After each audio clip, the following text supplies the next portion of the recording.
嘅時間又嚟啦，歡迎乘搭漢寶鐵路。咁我哋今日咧就會介紹香港大學站。我哋有車啦，要衝落去。等我先。啊，好彩係對面閂門先啫，嚇死我！我哋今日咧就係第56集，就會介紹香港大學站。咁我哋而家咧就喺呢個西營盤站咧，嗱嗱聲跳咗上呢個列車就出發咗。請勿靠近車門，請不要靠近英文。Please stand back from the train doors.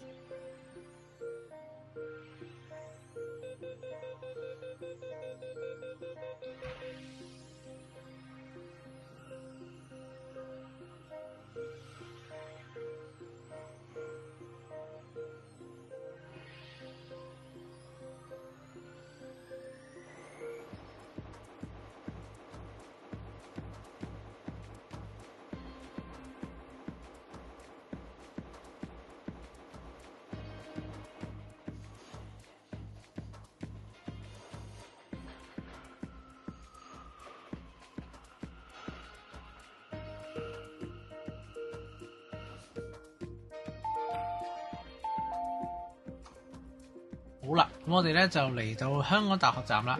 咁香港大學站就係港島線嘅單站，另外咧就會係兩條路線嘅終點啦。係，咁呢個就係我哋嘅叫咩咧？中途站嘅部分啦。中途站就係港島線1號月台去柴灣，2號月台去堅尼地城嘅。呢個列車就應該準備走噶啦。見到啦，直立式路線圖啦。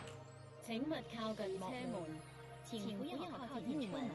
Please stand back from the train doors.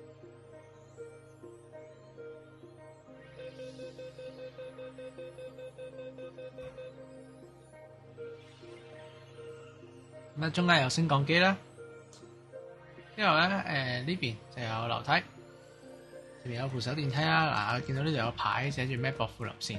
咁咧薄扶林線我哋之前介紹過噶啦，咁但係咧另外咧就仲有一條新線咧，我哋係未介紹過嘅。咁呢個亦都遲啲會介紹嘅，就係我哋嘅西岸線啦。咁喺類似於香港而家規劃緊定唔知擱置咗嘅 whatever 嘅嗰個廣深西部鐵路，係啊。咁我哋就留咗少少嘅部分，再加一啲 FF 嘅部分落去，咁啊變咗我哋西岸線。咁點解係叫西岸線呢？因為佢喺香港嘅西面係行走嘅咁樣樣。見到我哋3號月台就係薄扶林線去跑馬地，4號月台就係西岸線。咁西岸線嘅部分呢，就因為係呢個嘅車上乘客落車。因為我哋係會設定到呢個唔係班車都去到深圳灣嘅。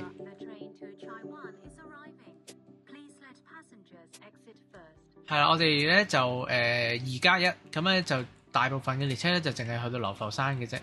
咁另外嗰一班先會去到深圳灣嘅。咁對面跑馬地咧就全部車都係去跑馬地啦，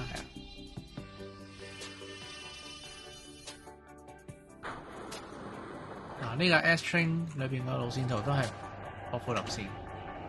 咁行西岸線嘅就係有 Y train 同埋呢個嘅 C train 嘅。咁呢度有個大嘅 mon 去話俾乘客聽港島線嘅到站時間啦，方便乘客咧就做轉乘嘅。係啦，咁上到嚟大堂之後咧，個大堂結構咧同西營盤站非常之類似啦。係啦，呢度有個客務中心啦。咁然後呢邊咧就係有洗手間嘅。咁呢個站洗手間係都係同西營盤站一樣啦個設計，只不過咧就係由紫色轉咗做綠色。我哋而家咧出閘啦。出閘之後咧，首先我哋呢個站咧就有一間商店係起咗嘅，就係我嘅漢堡廚房。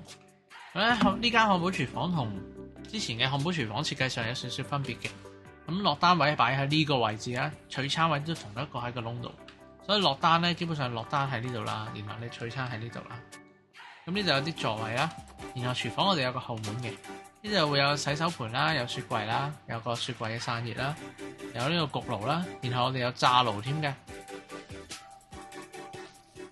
另外咧就有兩個爐頭啦，呢個係台面啦、砧板啦，另外呢個係雪糕機啦，之後呢啲係嘢飲機、榨汁機啦，就係咁。呢個就係我哋鋪頭嘅嗰個設計啦。咁啊，首先我哋就望一望 A 出口啦，不如咁啊 A 出口就係去香港大學。好叻啊！喺 A 出口，咁啊首先就係 A1 先啦。我哋呢啲左手，我哋飛上去啦。咁啊呢層應該係 A1啦吧？我估係 A1啊呢層，因為啱攞嗰時介紹都唔知點解冇晒牌。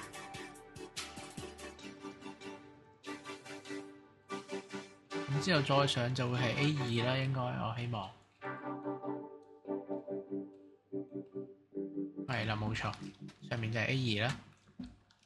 呢個就係嗰個 A1 出口、A2 出口個外觀，就係咁樣嘅。開出口就係去屈地街 B1。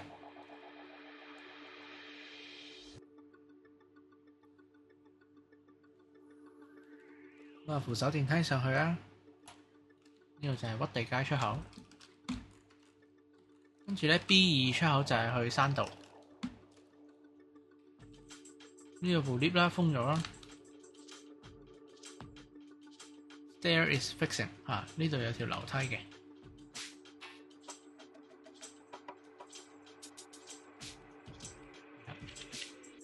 呢個就係山道出口啦。C 出口咧就係去寶翠園。咁首先有 C1、C2 啦，C1 寶翠園出口啦，又係同其他深山出口一樣啦，又勁多 lift 啦。因為呢個香港大學站係喺個山上面啦。跟住咧就遠啲嘅 C2 出口就係去卑路乍街。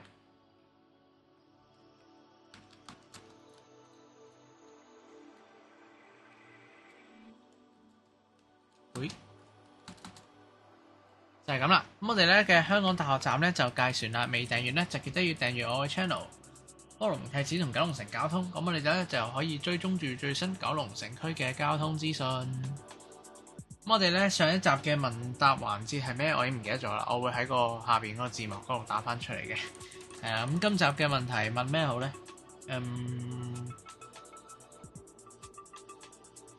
諗下先。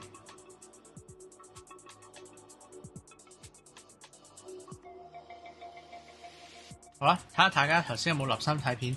究竟我哋西岸線喺欣澳同堅尼地城中間嗰個站係咩站呢？就係咁。咁我哋咧下一集就會係介紹我哋新田線，即係而家嘅中鐵線項目，我哋自己 FF 延伸咗嘅路段，就全條線咧就會叫新田線。咁我哋咧詳情就會喺下一集介紹。下一集咧就會介紹新田線嘅九龍城站。